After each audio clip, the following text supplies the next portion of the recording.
He's missed the last couple of games with an ankle sprain, but J.J. Redick loves his competitiveness. Good defense there from Brown. Takes it away from Doncic. Brown now bounce pass and the finish from Horford. A lot of this in the NBA Finals. Individual defensive pride. Pressure up on Luka. Get a strip. Give it to the big man, Al Horford in transition. Oh, Jaylen Brown. Nice distribution there. Big. Really, the Rookie of the Year award is his to lose now. I mean, like, I don't see anybody really. Oh, and inside-out dribble, and he banks it in for two. How about that? Sochan. Oh.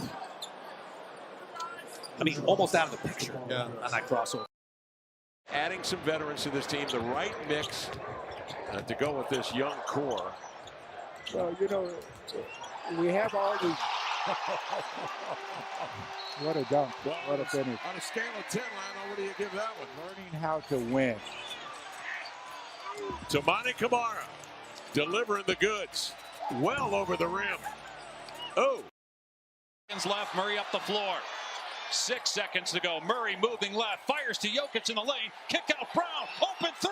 Hit it. Christian Brown with a second left. Gives Denver the lead. Perfect execution. You get it in. Jokic advances into the front court. It's either dribble handoff or ball screen. They go ball screen. Gets it in the middle of the floor. Scans the corner first, but then sees Christian.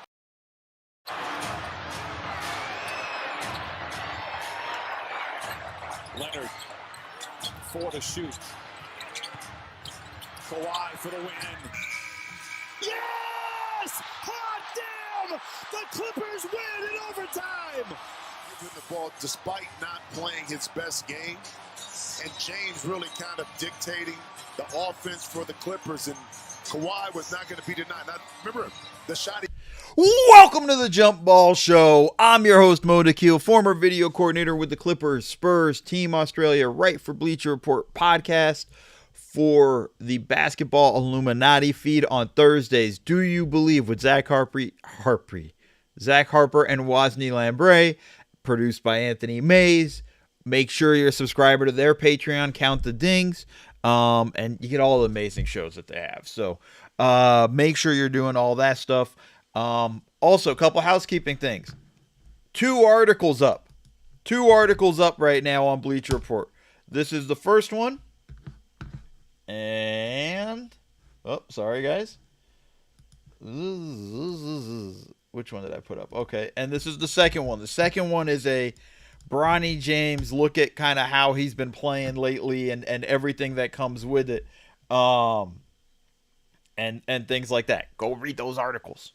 The first one is, the 10 things that surprised us. Oh, did I put the same article up twice? No, okay. I'm also learning, guys. I'm multi-streaming. I'm on YouTube and Twitch. So when I put something in the chat, it populates twice for me, and that's also confusing for my small pea-sized brain. Yes, and as you heard correctly, I am trying to expand a little bit and trying to stream more on YouTube as well, live more often. I will say this about the live streaming on YouTube. I don't know how they will respond when I try to break down games. So we'll see. We'll see if I get, I think I tried it once before and got completely killed on YouTube. So we'll try and see what we get and how that works and all that fun stuff with everything that we have. Today, no video breakdowns. No video breakdowns today. Going to be very simple. We're going to talk about the Grizzlies firing Taylor Jenkins. I know I'm a little bit late to the party. So it happens when it happens on a Friday, and I was not able to put a stream together yesterday. Just quite simply had too much going on. Going to talk about the big news yesterday, which is Zach Lowe's back. Phenomenal news. We'll talk about that and him joining the Ringer and just kind of the greater media landscape. I know, Dream, you had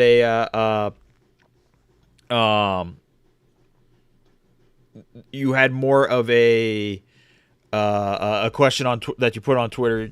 Ask it again here to help me with that. And then we're just going to do an Ask Me Anything.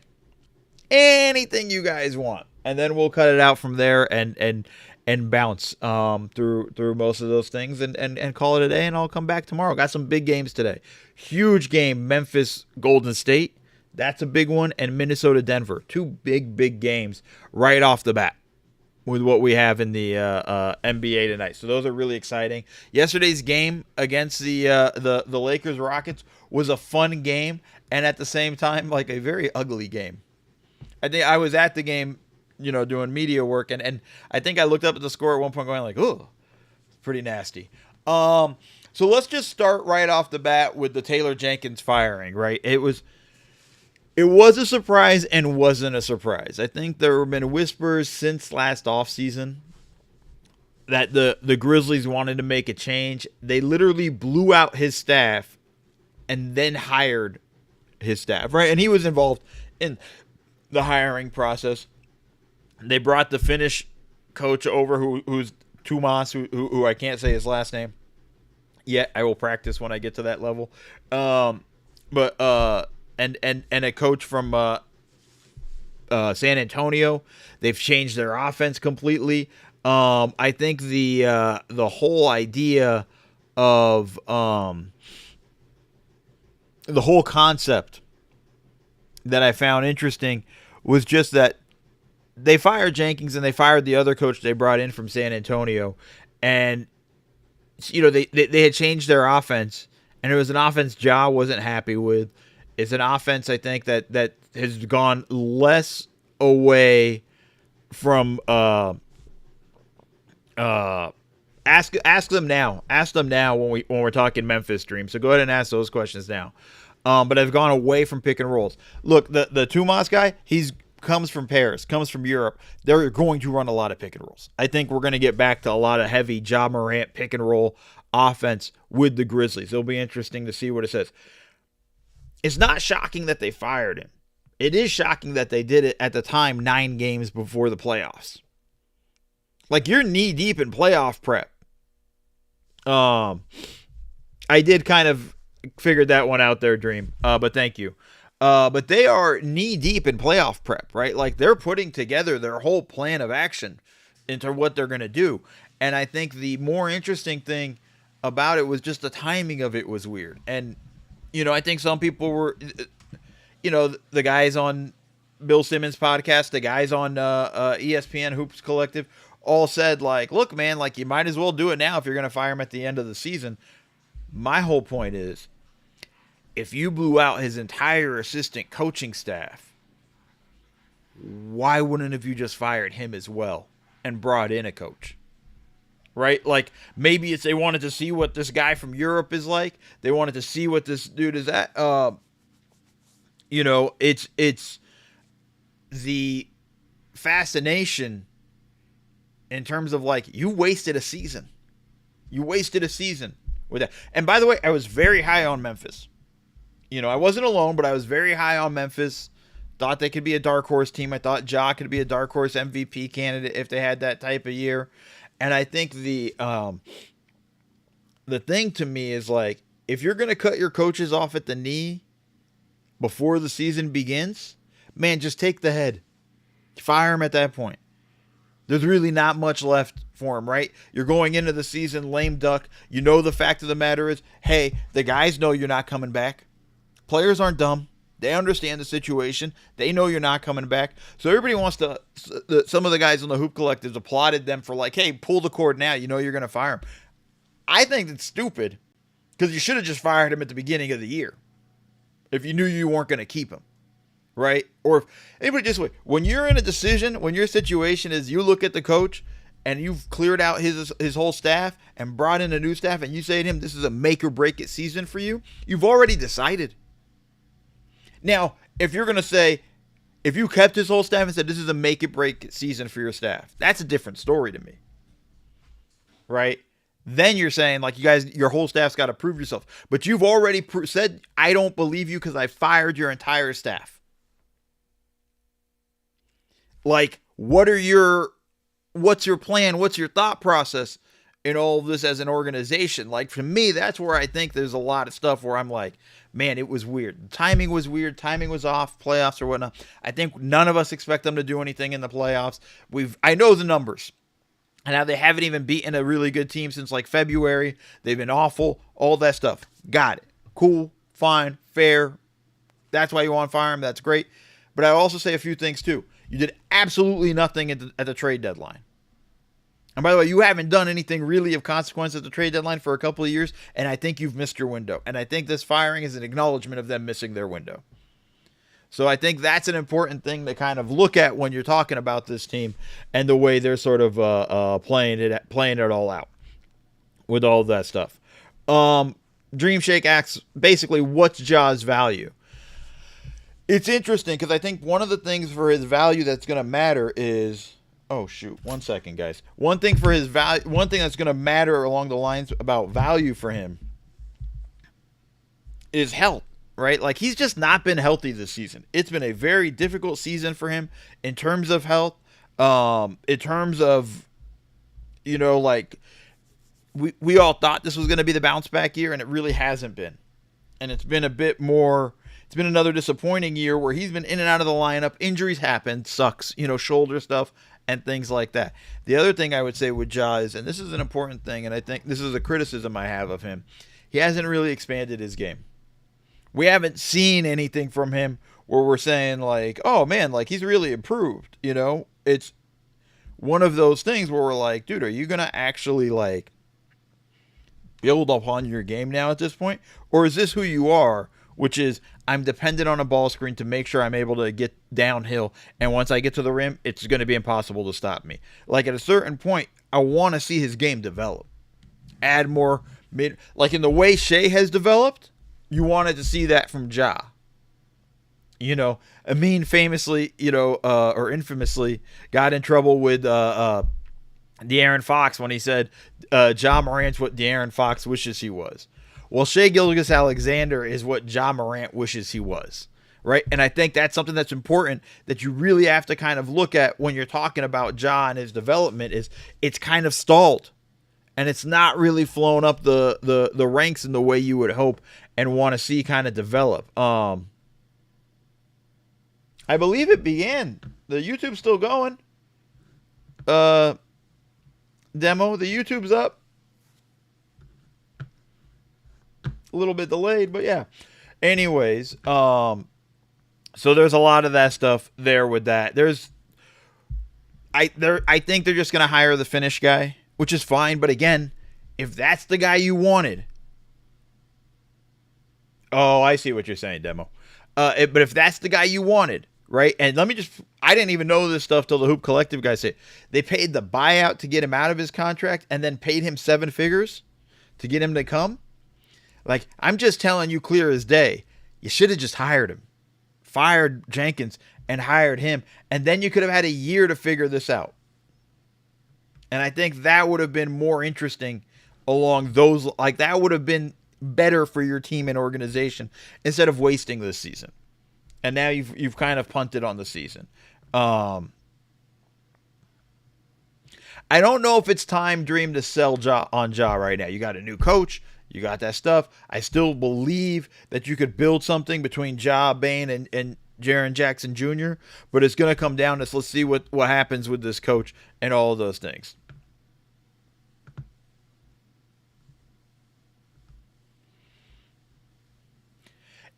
His numbers are bad, but I'll say this about him and the pick and roll, about him being kind of middle of the road. You know, honestly, I still think just him getting downhill just puts so much pressure on your defense. He's just got to work on his game. You know?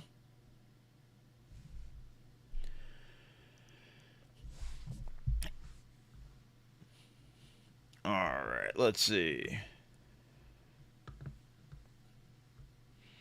Okay, so that's kind of my take on Memphis and what happened there.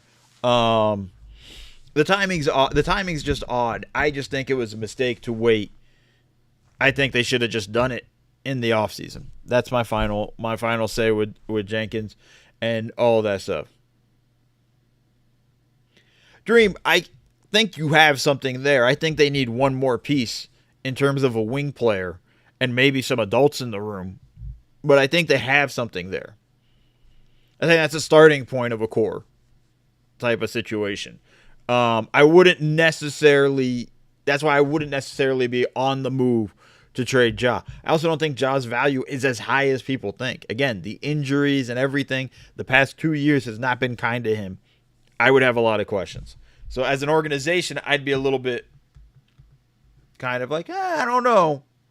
I'd be a little bit wary of it if I'm going to trade a whole lot to get Ja.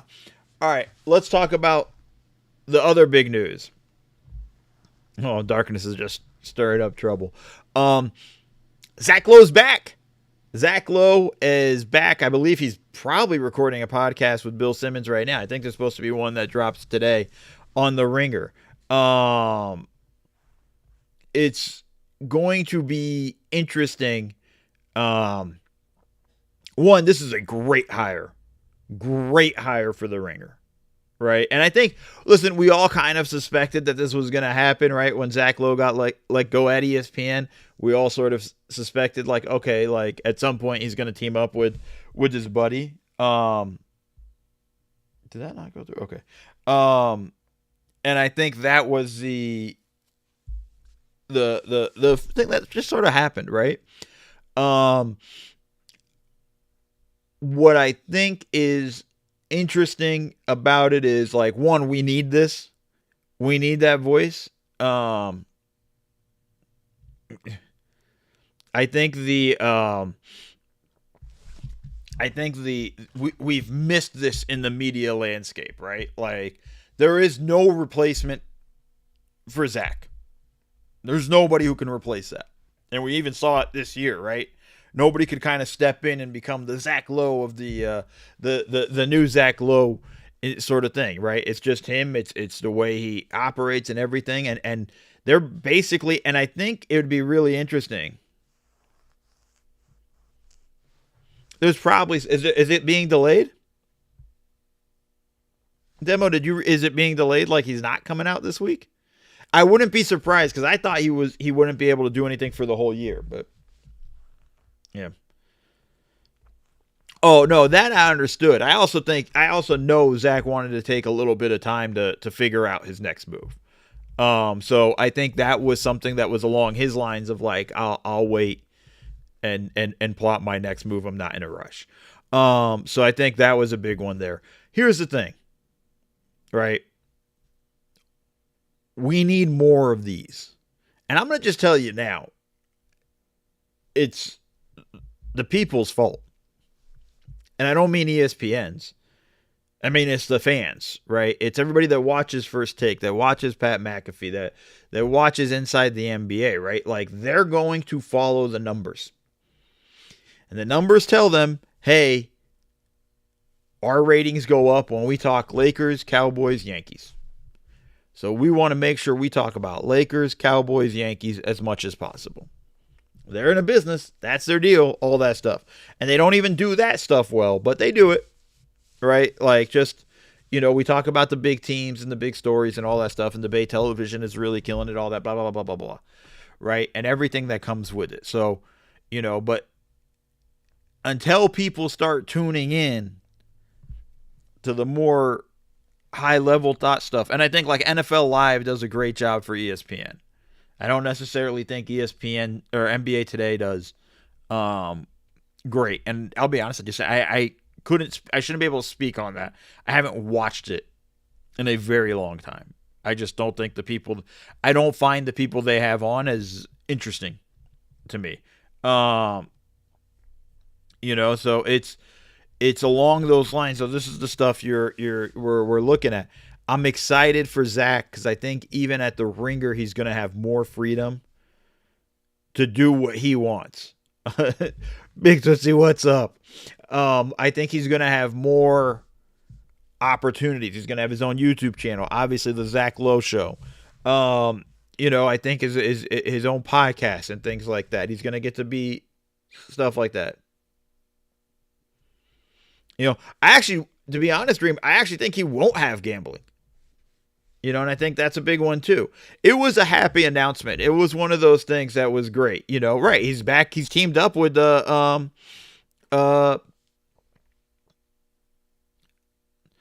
he's teamed up back with Howard Beck too. There's going to be a lot of that stuff. Robin, what's up, man? When we get to the Ask Me Anything, I want to hear about your week. So tell me save it, but let me know what your week is when we get to the end. I mean, no, the gambling stuff, let me just be honest with you. The gambling stuff's real. The gambling stuff is stuff I have to be ready for. The gambling stuff is something we all have to be. And by the way, he might have to do some gambling stuff because it's FanDuel. Right? And I think that's part of it. He may not be forced down his throat, but he might have to. So it's going to be interesting. We'll see how this stuff kind of plays out. But just more importantly, our guy is back. I'm happy for him. I think, it would have been fun to have an emergency Luka Doncic podcast with him. It'll be interesting there. I think there's going to be a lot of fun stuff that we're going to have across the board. I'll be curious to see how if he ends up taking Russillo's spot on the Sunday podcast with Simmons. I doubt it, because I think Simmons really enjoys doing those with Russillo, and they're a good combo. That Sunday morning basketball Monday morning stuff is pretty good. So this is obviously stuff I disagree with.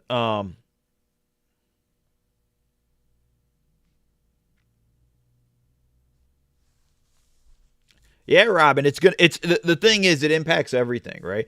I write an article, I got to look up odds of stuff like that, and I think that's going to be the most important thing. So I'll be fast. I know how it's going to play out. It's going to be good. He's going to just do good stuff. So that's awesome stuff there. Let's open it up for, just ask me anything, guys. Let's go ahead, ask me anything. We got, we'll probably go for about another 20 minutes or so.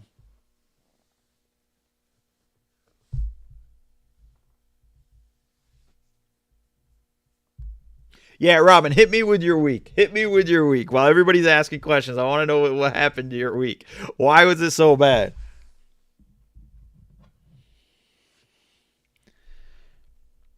And folks, if you want to jump in with what your week was like, hit me with your week. Appreciate Jack, Aki. We'll see. We'll see if I get the. Zach knows I'm always available.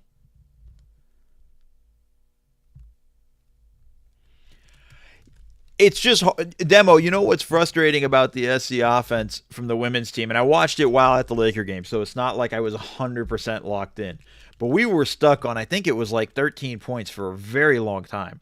The biggest problem is obviously when you lose somebody as dominant of a scorer and playmaker and ball handler in Juju, it's very difficult to recover. I can't speak too much in terms of the women's game.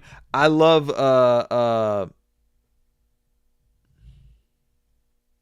my image froze?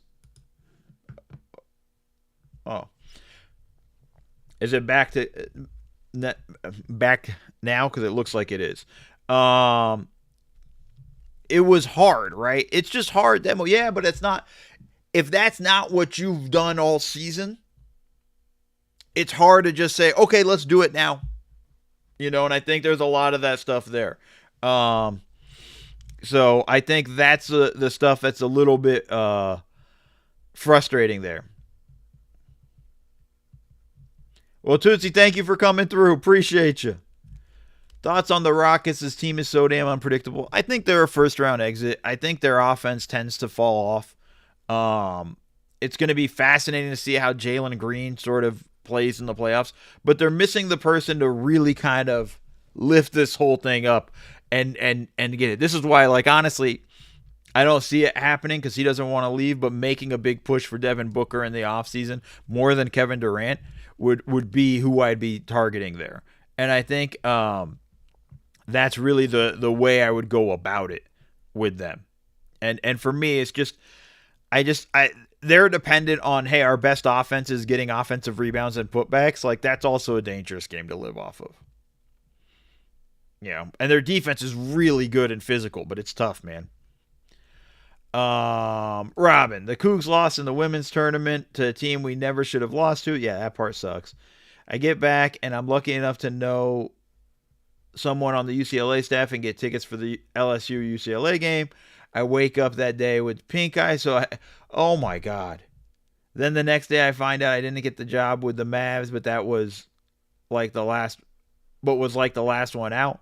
Today my fucking lung has collapsed and I can't lift my left arm. Holy fuck.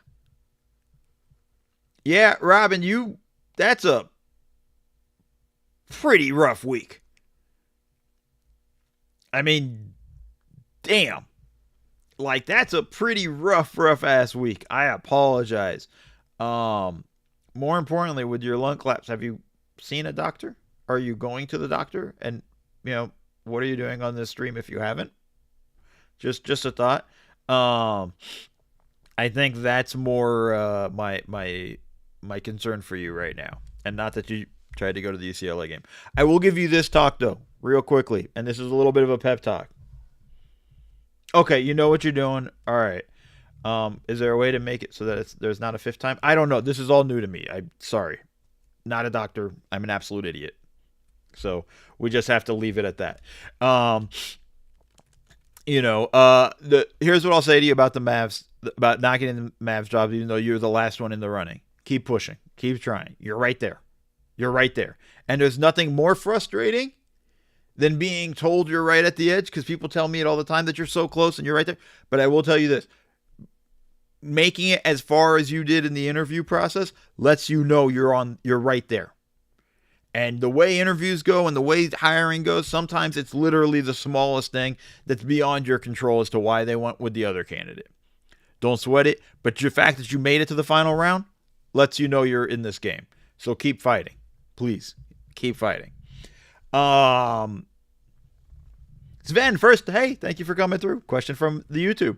Is Jalen Green actually any good? Seems like low efficiency, but bad passing numbers, but bad passing volume scorer to me. I think it's starting to get there.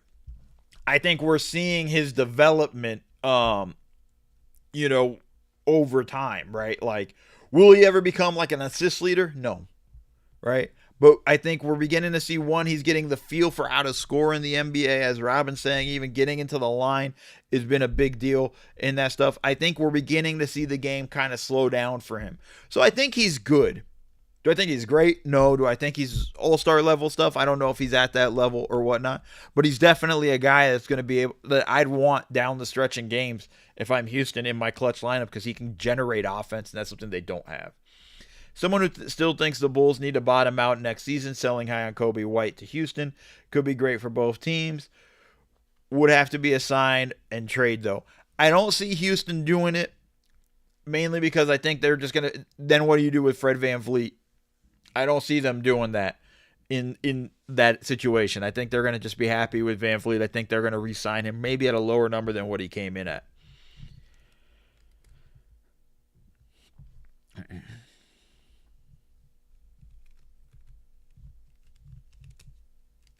I didn't know that, Robin, about the collapsed lung.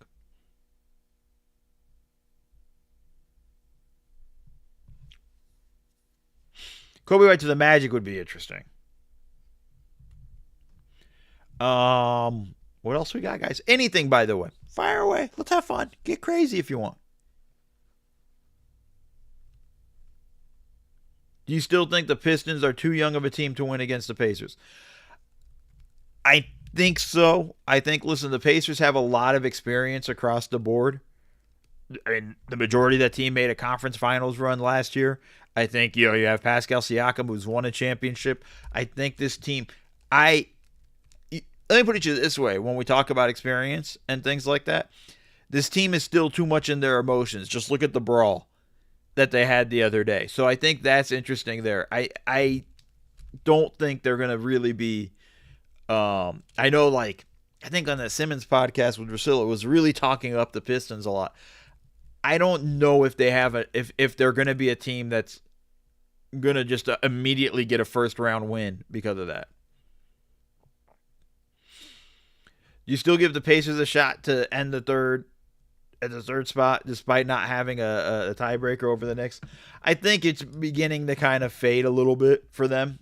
Just kind of looking at the standings, 3.5 games back, really 4.5 when you don't have the tiebreaker. I think it's beginning to fade. So for me, I think they're more just, hey, let's just make sure we get the 4 seed and stay in that position. The Knicks getting the Bucks is in the first round's pretty good, though. Pretty interesting. With no Dame, though, it's going to be difficult for Milwaukee.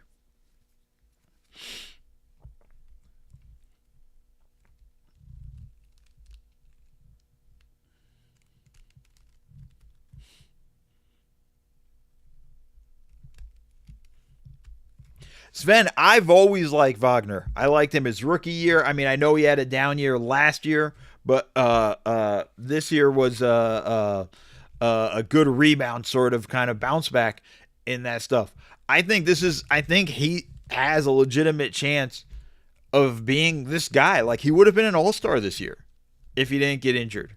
You know, and I think there's a lot of fun there, and I love the way him and Paolo, play off of each other and work together. I think there's a lot of fun stuff, that they do together. I think there's gonna be some good stuff coming there. I do agree. Like, they need a guard that can really kind of just take the playmaking a little bit off of Paolo Banchero's plate. At least just give it so that he doesn't have to do it all the damn time. And I think that's where you're going to see a lot more, even more growth from Franz as well. I'd rather face the Cavs than the Celtics if things go well in the first round. Yeah, Demo, I agree with you. Listen, but here's the thing with the Celtics, right? How healthy is Porzingis? I think the Celtics are still coming out of the East if they're fully healthy, and that's really if Porzingis is healthy. I think they can survive even without Drew Holiday, but and obviously Tatum and Brown have to be healthy. But if they have Porzingis, I think they're just going to be tough. And I too would rather the Cavs than the. You know what you're getting with the Celtics, right? It's going to be tough. One is Bobby Porter's coming back. I'm not sure, but it's got to be soon. I think it might be just before the playoffs. Oh, Dylan Brooks has had a great year, Robin. Shooting the ball well. It does a good job defensively. But at the same time, too, it's like, all right, cool. Like, teams will just live with it, you know?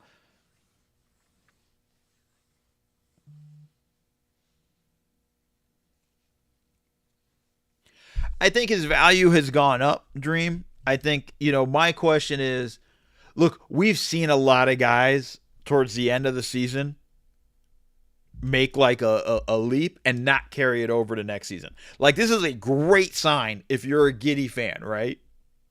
Now, the next part of this, so you're looking at it going like, okay, this is there. The stuff we all thought that he had is there. Great.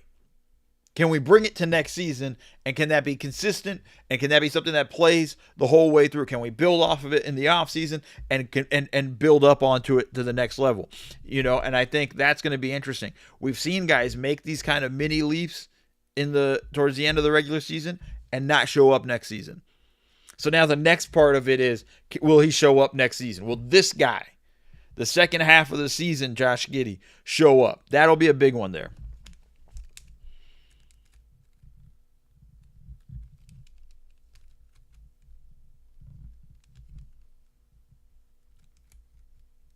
Oh, yes, Sven. And part of it, too, was, look, here's the other thing that's really important about the Magic. Everything fell apart once Jalen Suggs went out. It's weird, right? It didn't happen when Paolo was out.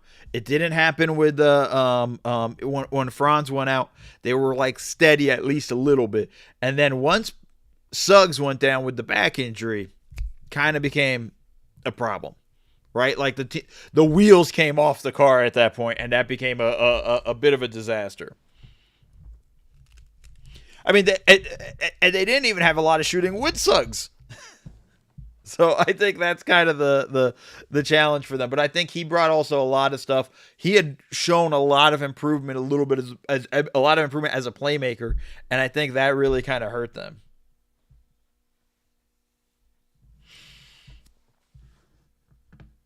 All right, guys, what else we got? Oh, wait. What are the chances Giannis stays put at Milwaukee next season? It's pretty high. I don't know if he's going to actually demand out, but we're getting close, right? And I think, if you're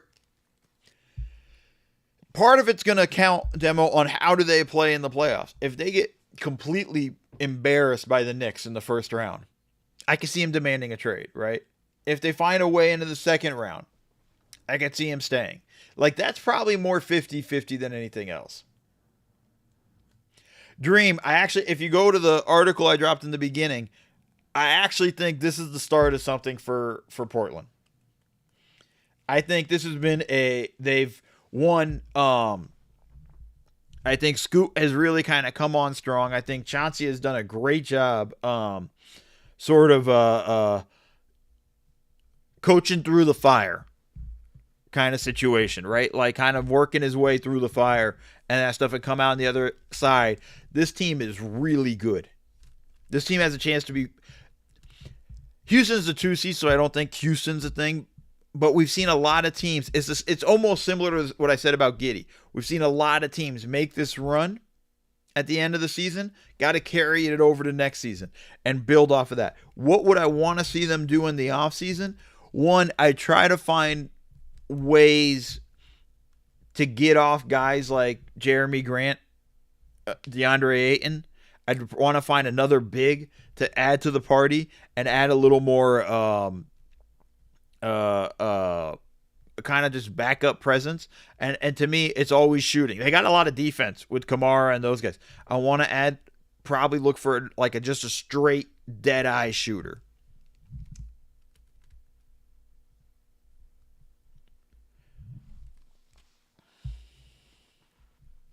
They got to kind of get rid of the you don't want to lose all your vets, but you kind of want to start Simons, okay. DeAndre Ayton, okay. Grant, okay. You want to, maybe you keep Jeremy Grant and whatnot. I still think it was the dumbest contract they gave, but that was a long time ago. So, what else we got, guys?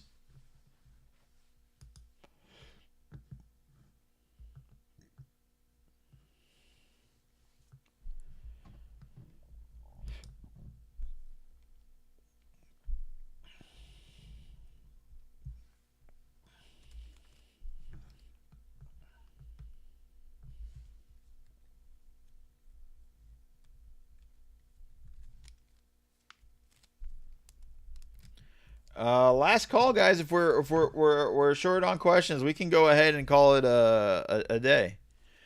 Suns season over with Durant out a week. I think they're done. Even if they make the play-in, I just don't see them putting up a fight. All right, Robin, I'll wait for you. Who do I got tonight between Minnesota and Denver? This is a pretty big game, just in the pure sense of like, while we talk and wait for that, give me a minute, demo, with all that stuff. Give me a minute with that, because I want to go to the standings.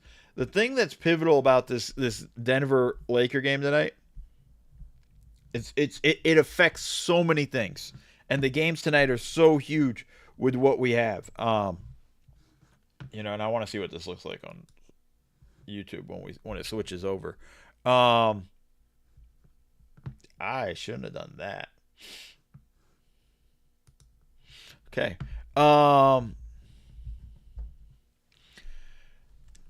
I try to stream Sentless 4 times a week, Monday through Thursday. This is my first time doing it with YouTube as well. We'll see what happens when I start breaking down actual games and if it kicks me off YouTube. But I'm on Twitch Monday through Thursday. All right, when you look at the standings here, and this is the important aspect here. Look, Denver's a game up on the Lakers. Memphis is a half game up on Golden State. This will be a big deciding factor tonight. Let's say Golden State loses tonight. Minnesota wins. They move to the 6th seed. They've beaten Denver. Denver is going to be tied with the Lakers. I think the Lakers have the tiebreaker. Like, it gets really wild in terms of just these matchups are going to get really interesting. And then you have the Clippers chilling at the 8th seed, right? And let me see if they play tonight too, right? No, they don't play tonight. Okay. But you have like a real interesting situation at tonight's games, and really the next few days, all of this stuff will shape up. And this changes the entire your predictions for the playoffs even, right? Cool. Denver drops to, let's play this scenario out. Denver drops to 4. Golden State moves up to 5. Minnesota moves up to 5. Memphis drops into the play-in tournament. Right? So, Lakers, Minnesota, first round. Denver, Golden State, first round. Memphis Clippers first play-in game gets really interesting. And now, so Houston either gets the Clippers or Memphis. They would probably want Memphis. And then Oklahoma City gets either Memphis or the Clippers. They would probably want Memphis as well. So, I mean, it just kind of gets interesting. Or let's just say Minnesota loses tonight. Denver's in a better position at the 3 seed. Let's say Golden State wins. Golden State Lakers first round? Okay, yes, please. Right? Then Clippers are going to move up to the 7th seed, so they're going to have the home court. Like, there's just a million different machinations, and just off tonight's game. And there's so many different things. And I'm just saying, I will just say this. This is the team everybody wants to play in the first round. Everybody wants to play in the first round. Plain and simple. So it gets really fascinating to see how this stuff kind of shakes out. Like tonight's a big night just in terms of the Western standings and where things can start to sort of settle in. Like, and by the way, it's going to be that way all the way to, I think, the end of the regular season. Like, this is going to be a wild situation that we have towards the end of the season. Any chance, Demo, I'll do it. I'll try to do it at the end. It always takes me a while to find it, and I struggle with it. If you could pick any playoff matchup in the East or West to watch, what would you want to see the most? I mean, Lakers Golden State is probably the most interesting one. I'll say this in the West. It's all in the West because I think the East isn't, the first round isn't as interesting. But Minnesota, Oklahoma City, I think they've given Oklahoma City a good run this season. I think that would be a fun playoff matchup as well. So I think that those are probably the two that I would say off the bat. 12.5 point lead after one night. Oh, you're the good lead. Oh, buddy. Darkness killing it. All right. Fire away with questions while I try to figure out how to find the link to the Discord for Demo. They changed it, and it drives me insane because it doesn't actually give me the link anymore.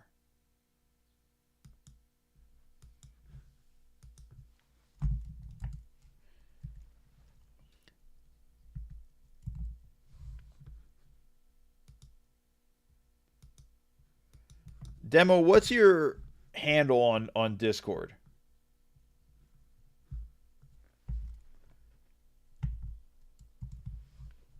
I also got to try to figure out I'm trying to find it, see if I can just send you an invite.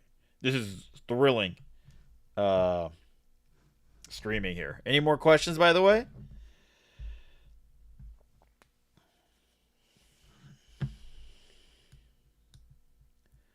All right. Let's try this. See if we can nail it for you. Darkness, thank you.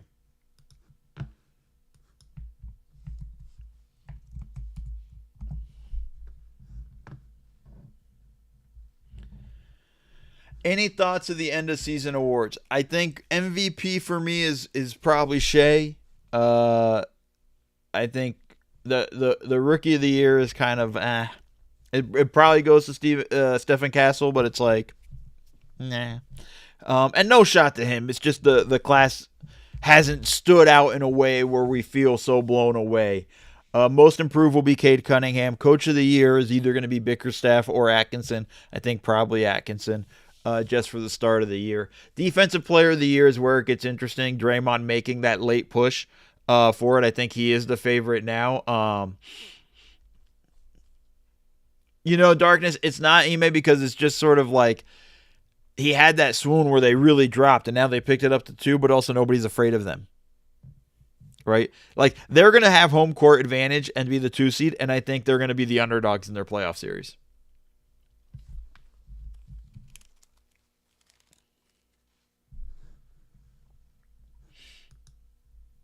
Can I find...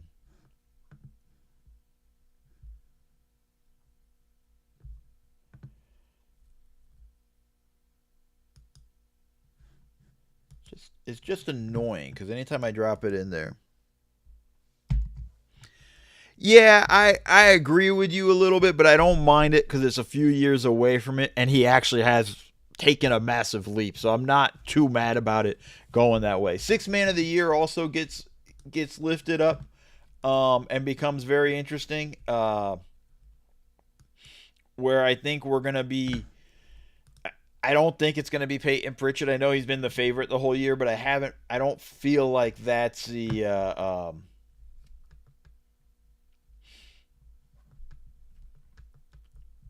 I don't feel like that's going to be the guy. I mean, Ty Jerome's made a late run. I just don't know.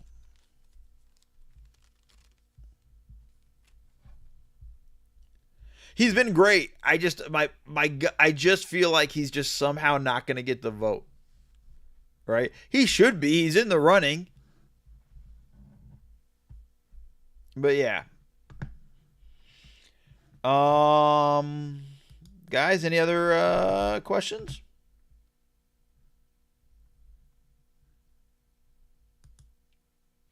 Demo, DM me on Twitter and let me see if I can find the link. So we'll just have to go from there.